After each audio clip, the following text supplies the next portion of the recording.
In this example, we will evaluate the improper integral given from 0 to infinity of the function xe to the minus x squared. As this is an improper integral of type 1, our first step towards evaluating is always going to be to rewrite as a limit.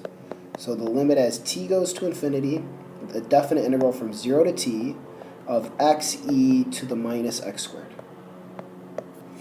Now that we've rewritten the improper integral as a limit, what we need to do is evaluate this resulting definite integral.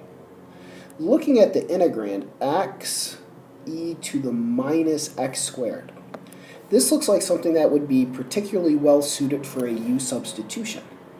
We can let u be the quantity x, let's go ahead and say minus x squared, and du will be minus 2x dx. And our integrand contains an x dx, so minus 1/2 du is x dx. And as always, one thing that we have to be careful of is that this is a definite integral. With a u substitution, we must change our limits of integration. So when x is equal to 0, u is equal to 0, minus 0 squared. When x is equal to t, looking at our substitution, u is going to be equal to minus t squared. So converting our integrand solely in terms of u's, this becomes a limit as t goes to infinity.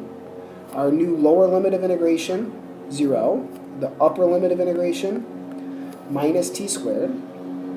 X dx becomes minus 1/2 du, and we can pull minus 1/2 out of the integral, but also directly in front of the limit.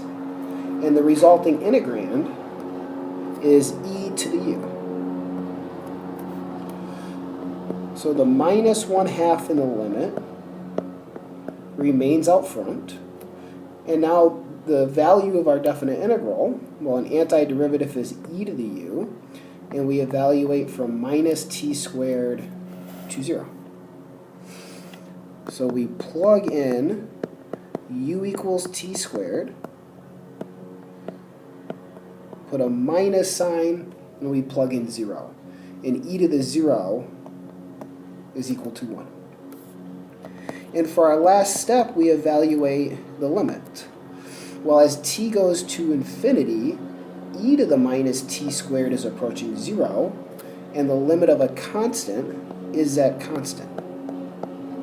And minus 1/2 multiplied by minus 1 is positive 1/2.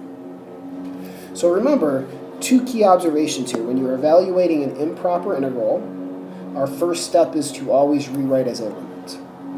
Additionally, when you're using a u substitution with a definite integral, we always change our limits of integration.